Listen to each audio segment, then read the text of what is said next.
Hola, bienvenidas a un video más en Fertifetal. Mi nombre es Gerardo Hernández y soy especialista en anestesiología.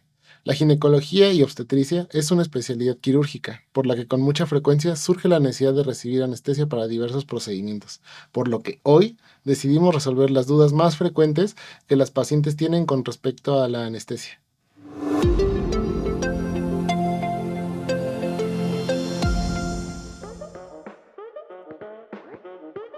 Bueno, pues atendiendo a las preguntas que me compartieron Erika y Héctor con respecto a las inquietudes que más pueden surgir en las futuras mamás, tenemos respuesta a las que se hicieron con mayor frecuencia.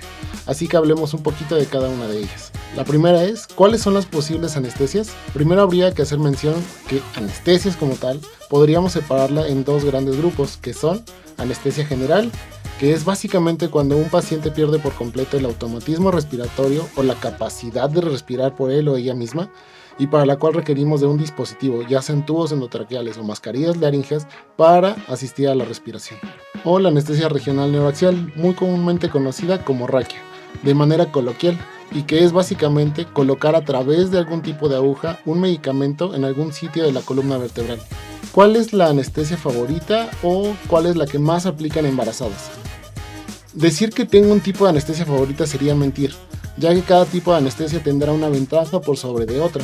Lo que es un hecho es que se debe analizar cada caso, cada paciente, sus antecedentes, historial, laboratoriales, si es un parto, una cesárea, una urgencia que comprometa vida de mamá o de bebé, y en ese caso poder decidir el tipo de anestesia. En México, prácticamente más del 90% de los médicos anestesiólogos, estrictamente hablando de un trabajo de parto, empleamos una anestesia de tipo neuroaxial en cualquiera de sus dos versiones.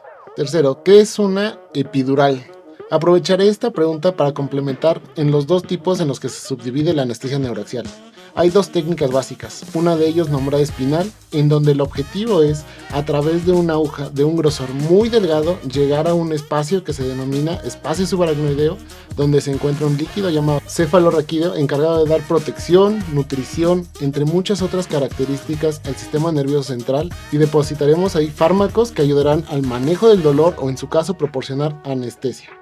La segunda técnica, también llamada epidural o peridural, consiste en, a través de una aguja de mayor grosor, acceder a un espacio virtual llamado epidural y depositar ahí fármacos o un fármaco que proporcionarán analgesia o anestesia dependiendo del caso. Podría parecer realmente similar, pero existen varias diferencias entre una y otra. Como ya mencionamos, la primera de ellas radica en el grosor de la aguja, ya que en la espinal es una aguja muy delgadita y en la peridural o epidural es una aguja un poquito más gruesa. Otra diferencia es el inicio de acción de los fármacos, ya que en el espinal son de inicio de acción muy rápido y en el peridural, por la difusión de membrana, tardan un poquito más en hacer efecto. Otra diferencia radicaría en que la epidural nos va a permitir, a través de esta aguja, colocar un catéter para dosificar, fraccionar o repetir dosis subsecuentes de medicamentos para podernos así prolongar el efecto de los mismos dependiendo de cada paciente, administrar dosis dependiendo sea el caso. Cuarta pregunta, ¿qué puedo hacer para que pongan más fácil mi anestesia? Sencillo, aunque ya en la práctica a veces es un paso muy complicado. La primera cuestión es cooperar al 100% con todo lo que nosotros te pidamos. ¿Qué va a hacer esto? Colocarte en la posición adecuada para que podamos colocar tu anestesia. Para la anestesia neuroaxial debemos o debes apoyarnos en una de las dos posiciones principales. La primera es que te coloques recostada completamente sobre tu costado izquierdo. ¿Para qué? Para que podamos acceder de una manera fácil a tu columna. Que debes apoyarnos con tus rodillas, doblarlas lo más posible hacia tu pancita. En algunos casos será un tanto difícil. ¿Por qué? Porque la pancita de bebé nos evitará el que podamos flexionar las rodillas. La segunda manera o la segunda posición que tenemos es colocarnos completamente sentados con los pies bien apoyados sobre alguna superficie elevada y tú estarás abrazando a tu familiar o en muchos de los casos a algún miembro del equipo. ¿Para qué? Para que de la misma manera podamos exponer de manera más fácil la espalda y de acceder con esto a los espacios de una manera más sencilla. Quinta pregunta, si me anestesian, ¿mi trabajo de parto se estaciona o no progresa? Aunque me encantaría decir un no rotundo, no me es posible garantizarlo y te explico por qué.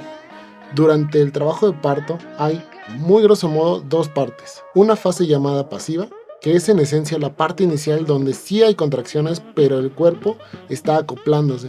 Aunque digo aquí, los expertos son Erika y Héctor, y ahí pueden disipar todas las dudas que surjan al respecto.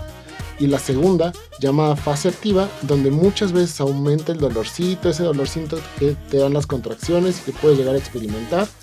Muchas ocasiones se emplean algunos fármacos denominados anestésicos locales, como lo es la lidocaína o los medicamentos que el dentista nos aplica para no sentir dolor cuando están realizando un trabajo. No significa que usemos estos medicamentos, pero sí son muy similares. Se juega a veces con algo denominado concentración de estos medicamentos y que se traduce como la cantidad de medicamento disuelto en un volumen determinado. Pero ¿a dónde quiero llegar con esto? Esta famosa concentración en ocasiones puede quedar tan alta que en lugar de proporcionar analgesia o disminución del dolor, puede caer en una concentración anestésica, que se traduce como la cantidad necesaria para dejar de percibir dolor, pero asimismo adormecer o detener la conducción eléctrica de los nervios, con esto bloqueando el mecanismo del trabajo de parto. Por tanto, si logré hacerme entender, sí hay un cierto riesgo en que podamos llegar a evitar que se continúe con el trabajo de parto. Sexta pregunta. ¿Hay algún efecto secundario? ¿Y cuáles son los efectos más frecuentes? Esto dependerá de los fármacos que se empleen. Hasta este punto no hemos hablado mucho de qué medicamento se usa o cuál no. No es el caso de atormentarte mucho con qué medicamento usamos o los nombres de estos. Lo importante aquí es saber que ningún medicamento es inocuo y que todos tienen efectos secundarios posibles. Pero con esto no decimos que se vayan a presentar, solo hay que reconocerlos. ¿Pero cuáles son los más frecuentes? En su mayoría son comezón en nariz o labio superior, tórax. Algunas veces puedes presentar náuseas, habiendo personas muy susceptibles y que pueden llegar al vómito, mareos en algunos casos, somnolencia o que te dé un poquito de sueño y quizás un estado de relajación.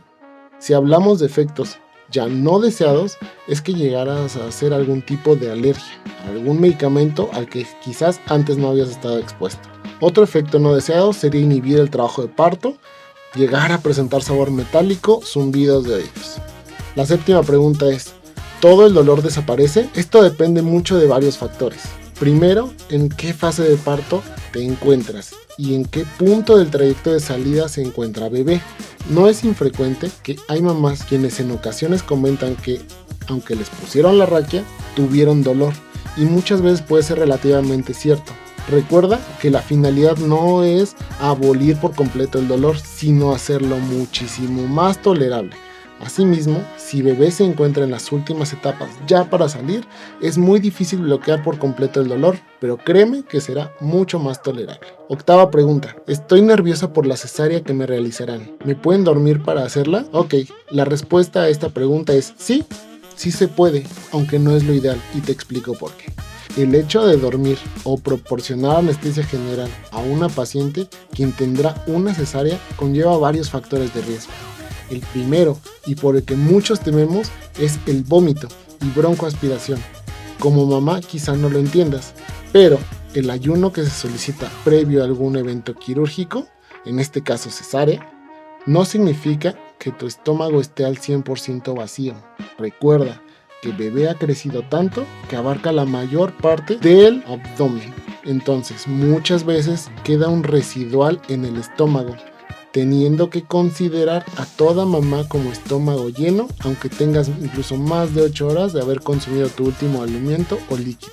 A la hora de que vas a quedar dormida, la presión de bebé sobre el estómago exprime por completo el estómago y esto puede refluir y llegar hasta tus pulmones. Otra consideración, y aquí es donde nuestra neonatóloga Cari muchas veces tiene más problemas, es que al permanecer conectados la circulación de mamá y bebé a través de la circulación de la placenta, los medicamentos que administramos para dormir también atraviesan esa circulación y en cierta medida pueden atravesar hacia la circulación de bebé, con esto hacer que él o ella, al momento de su nacimiento, nazca con algunos requerimientos de reanimación respiratoria y ciertos casos incluso pueden llegar a una intubación.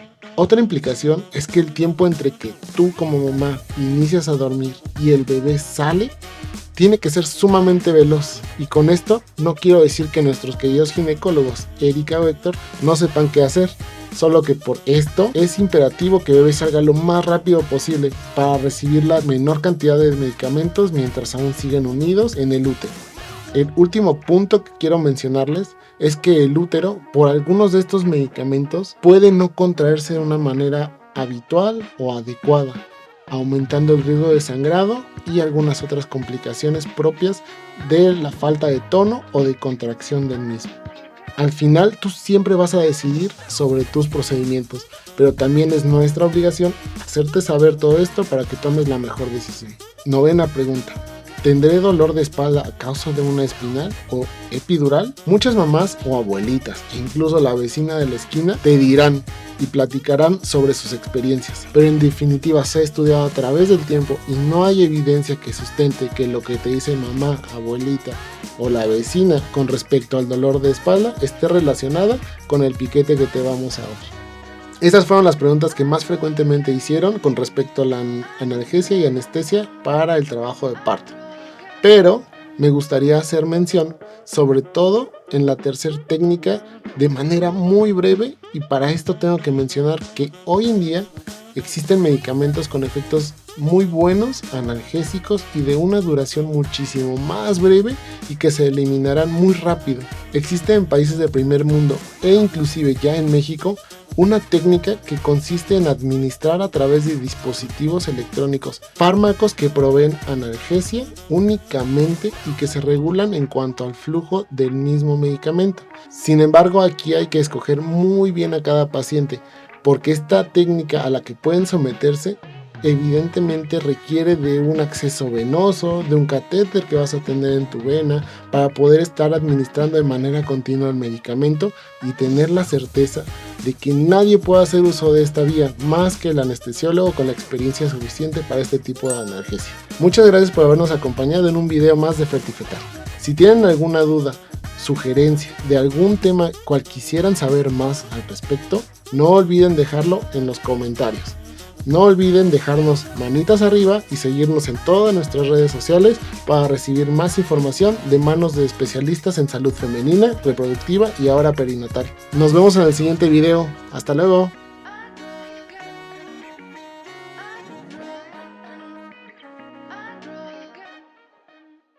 Yo sé que en muchos casos será un poco difícil. ¿Por qué? Estoy improvisando. Claro.